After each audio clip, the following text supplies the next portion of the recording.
Hey, it's Raegan Thorp here with the Raegan Thorp Real Estate Group, and we are back with Brian Douglas. Thank you so much for speaking with everybody last week when we talked about estate planning and how important that is.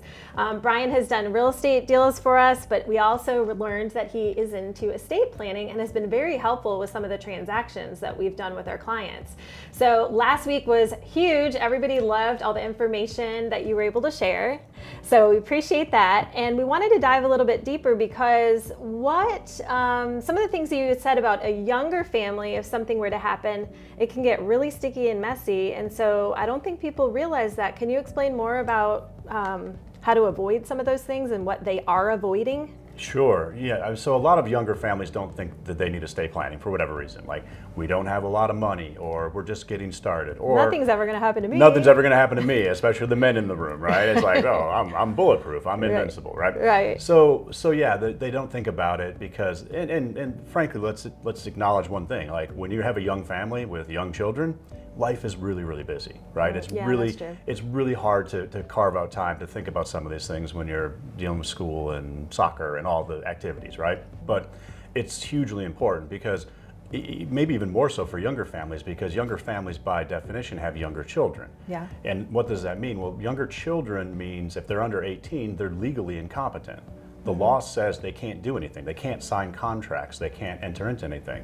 And I can't tell you how many families have come to us where they lost somebody and property or money was transferred directly or indirectly to minor children. Well, that creates a huge problem, right? Because if something happens to husband, wife now owns the house, or so she thinks, but she actually owns the house with the children too.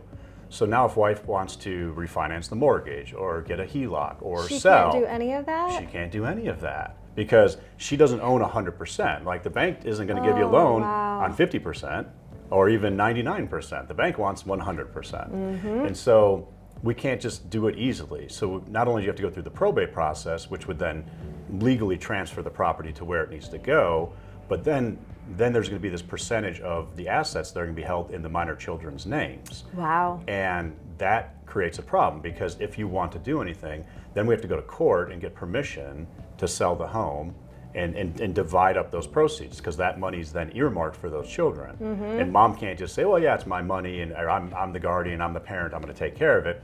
The court looks at it legally. It's like, no, that's their money, and it has to be protected in such a way until they turn 18, at which time they get whatever they want to get.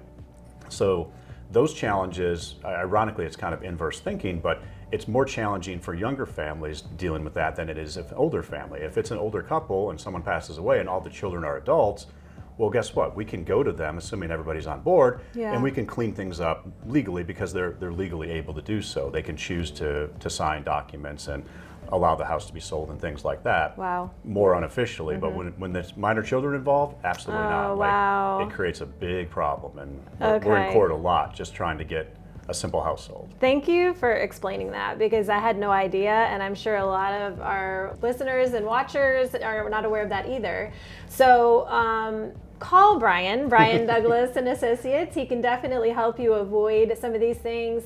And as we joked last week, it's kind of like going to the dentist, but it's something that is not very expensive. You said proactively planning could be as low as $950. Yeah. So he's really easy to work with. He makes things happen. He's going to take care of it, and we just want you to be taken care of as well. So let me know if I can connect you. Raegan Thorp Real Estate Group.